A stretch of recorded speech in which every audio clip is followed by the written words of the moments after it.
Narito ang iyong pang-araw-araw na horoscope para sa Leo para sa araw ng February 27, 2026. Ang pagsapit ng liwanag sa araw na ito ng February 27 ay nagdadala ng isang pambihirang sigla na gigising sa iyong natatagong galing at kakayahang mamuno sa anumang aspeto ng iyong buhay. Mararamdaman mo ang isang malakas na pagtulak mula sa iyong kalooban na ayusin ang mga bagay na tila naging magulo nitong mga nakaraang linggo. Kaya gamitin ang enerhiyang ito upang ilatag ang mga pundasyon ng iyong mga pangarap na nangangailangan ng matinding atensyon at sapat na disiplina. Huwag kang matakot na ipakita ang iyong tunay na kulay at ang iyong mga ideya dahil sa araw na ito. Ang iyong mga salita ay may dalang bigat na kayang humikayat sa mga tao sa iyong paligid na makiisa sa iyong mga adhikain para sa ikabubuti ng nakararami. Pagdating sa iyong karera at mga tungkulin, ang petsang ito ay nagbibigay ng pagkakataon upang ikaw ay mapansin ng mga taong may mataas na katungkulan dahil sa iyong hindi matatawarang dedikasyon sa bawat gawaing iyong hinahawakan. Ang iyong husay sa pag-organisa ng mga komplikadong proyekto ay magiging susi upang malampasan ang mga hamon na maaaring dumating sa inyong opisina. Kaya panatilihin ang iyong focus at huwag hayaang ang mga maliliit na ingay ay makagulo sa iyong konsentrasyon. Ang iyong pagiging malikhain ay nasa rurok din sa maghapong ito, kaya mainam na gamitin ang bawat sandali upang mag-isip ng mga makabagong solusyon na magpapabilis sa daloy ng trabaho nang hindi isinasakripisyo ang kalidad ng inyong mga produkto o serbisyo sa publiko. Sa usaping pananalapi, ang araw na ito ay humihingi ng isang matalinong pamamahala at pag-iwas sa mga gastusing wala namang malaking ambag sa iyong seguridad sa hinaharap o sa katatagan ng iyong bulsa.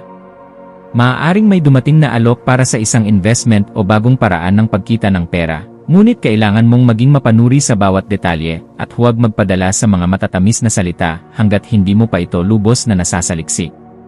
Ang pagiging masinop sa bawat sentimo at ang paglalaan ng pondo para sa mga mahahalagang pangangailangan ng iyong pamilya ay magbibigay sa iyo ng kapanatagan. Kaya manatiling maingat sa paggawa ng mga desisyong may kinalaman sa iyong mga ari-arian at mga naipong yaman. Ang iyong buhay pag-ibig ay nasa isang yugto ng malalim na pagpapahalaga at pag-unawa sa pangangailangan ng iyong katuwang o ng taong malapit sa iyong puso na matagal mo nang pinapahalagahan. Ang pagbabahagi ng iyong mga lihim na pangarap at ang pakikinig ng may malasakit sa kanilang mga kwento ay lalong magpapatatag sa inyong ugnayan dahil mas pinahahalagahan mo ngayon ang katapatan ng damdamin kaysa sa anumang material na bagay.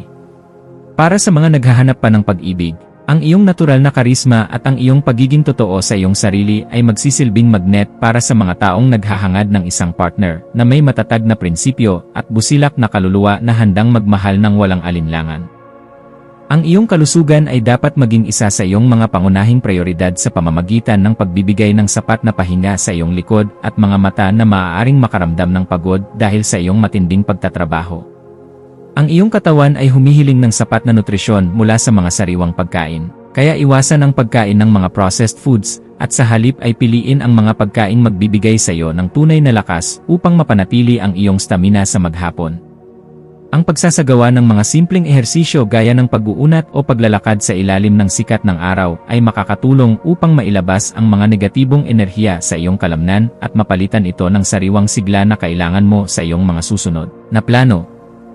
Sa iyong pakikipagkapwa-tao, ang iyong papel bilang isang inspirasyon at tagapayo ay magiging sentro ng atensyon, lalo na sa mga kaibigan na nahaharap sa mga personal na krisis na nangangailangan ng iyong lakas ng loob at gabay. May isang tao na maaaring lumapit sa iyo upang humingi ng tulong, at ang iyong pagiging objektibo, ngunit may puso ay magsisilbing liwanag para sa kanya upang makita ang tamang landas na dapat niyang tahakin ng may katuwiran.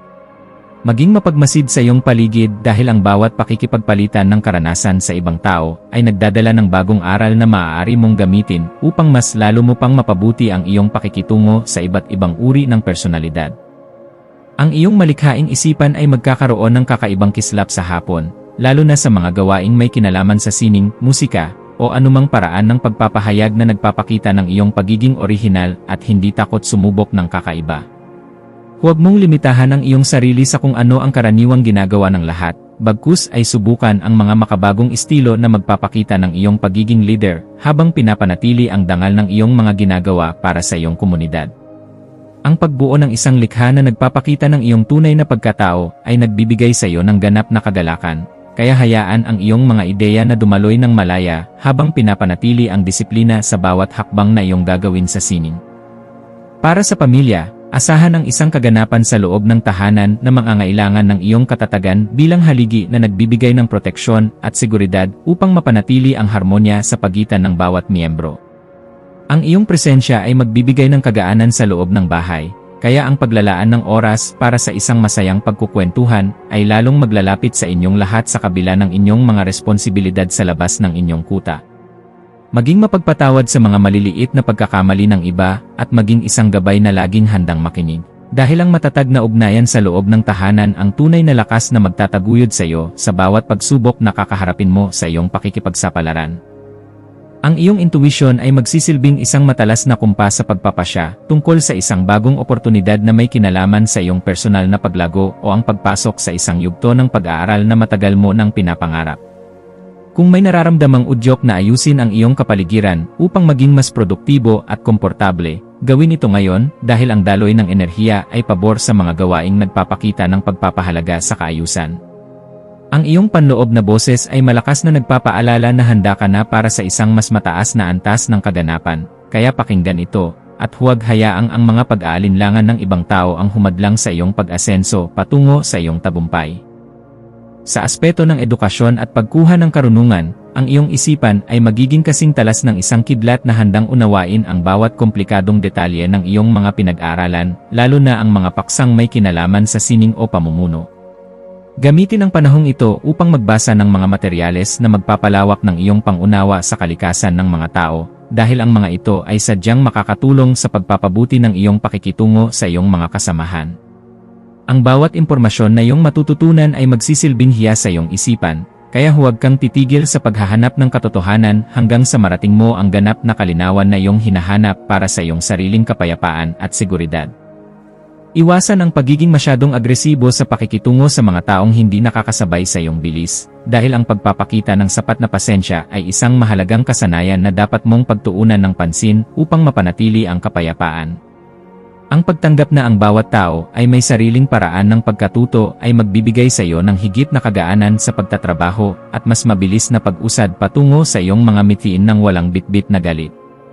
Maging mabait sa iyong sariling pagkatao gaya ng pagiging maalaga mo sa iyong mga pangarap, at makikita mo na ang iyong landas patungo sa tagumpay ay mas magiging masaya at puno ng kagalakan sa bawat hakbang na iyong gagawin. Ang iyong espiritual na aspeto ay nangangailangan din ng pagkalinga sa pamamagitan ng paghahanap ng sandali ng katahimikan upang muling makakonekta sa iyong panloob na gabay na nagbibigay ng direksyon sa iyong mga plano. Ang pagninilay-nilay tungkol sa iyong mga tunay na layunin ay magbibigay sa iyo ng sagot kung bakit kailangan mong maging matatag at kung paano mo magagamit ang iyong talino para sa kabutihan ng mas maraming tao. Ang pagpapasalamat sa bawat biyaya, maliit man o malaki, na iyong natatanggap ay magbubukas ng pinto para sa mas marami pang milagro. Kaya panatilihin ang iyong integridad at ang iyong pagiging mapagkumbaba sa lahat ng oras at pagkakataon na iyong kakaharapin. Maging mapagmasid sa mga dokumento o mga usaping legal na maaaring dumating sa iyong harapan ngayong hapon, at siguraduhin na naintindihan mo ang bawat detalye bago magbigay ng iyong pagsang-ayon sa mga ito. Ang paghingi ng payo sa mga taong may sapat na karanasan ay isang matalinong hakbang na dapat mong gagawin upang maprotektahan ang iyong mga interes at ang iyong pinaghirapan sa loob ng mahabang panahon ng iyong pagsasakripisyo. Ang pag-iingat sa ganitong mga usapin ay magbibigay sa iyo ng kapanatagan na ang iyong mga hakbang ay nasa loob ng katuwiran at hindi ka malalagay sa alanganin dahil lamang sa kakulangan sa pagsusuri ng mga papel. Sa pagdating ng gabi, maglaan ng oras upang ayusin ang iyong kapaligiran at ang iyong isip sa pamamagitan ng pagninilay sa mga nagawa mo sa buong araw upang magkaroon ng mas mahimbing na pagtulog at pahinga. Ang kaayusan sa labas ay refleksyon ng kaayusan sa loob, kaya ang pagliligpit ng iyong mga kagamitan at ang paglilinis ng iyong espasyo ay makakatulong upang maalis ang mga kalat sa iyong isipan na dulot ng sobrang pag-isip. Ang pagpapasalamat sa bawat tagumpay na iyong nakamit sa araw na ito ay magpapanatili sa iyong positibong disposisyon na siyang magsisilbing magnet para sa mas magagandang balita na darating sa iyong pintuan bukas at sa mga susunod na araw. Bilang huling payo para sa iyo, laging tandaan na ang tunay na lakas ay nagmumula sa iyong kakayahang manatiling mahinahon at puno ng pag-asa sa gitna ng anumang mga pagbabago na nararanasan mo sa buhay. Manatiling nakatutok sa iyong sariling landas habang nagpapakita ng malasakit sa mga taong nasa paligid mo, dahil ang kaganapan ng iyong pagkatao ay matatagpuan sa pagbabahagi ng iyong liwanag ng may dangal sa lahat ng pagkakataon. Hayaang ang liwanag ng karunungan ang maging gabay mo sa pagtahak sa daan ng iyong mga adhikain, at maniwala ka na sa bawat pagsusumikap mo, mayroong magandang bukas na naghihintay para sa iyong buong pamilya at sarili. Ang iyong mga maswerteng numero para sa araw na ito ay 1, 10, at 28. Ang iyong maswerteng kulay ay ginto o matingkad na dilaw na sumisimbolo sa tagumpay at kasiglahan. At ang maswerteng gawain para sa araw na ito ay ang pag-aayos ng iyong workspace, ang pagsusulat ng iyong mga layunin para sa susunod na buwan, o ang pagbibigay ng papuri sa isang kasamahan na nagpapakita ng mahusay na trabaho upang lalong mapaganda ang inyong samahan.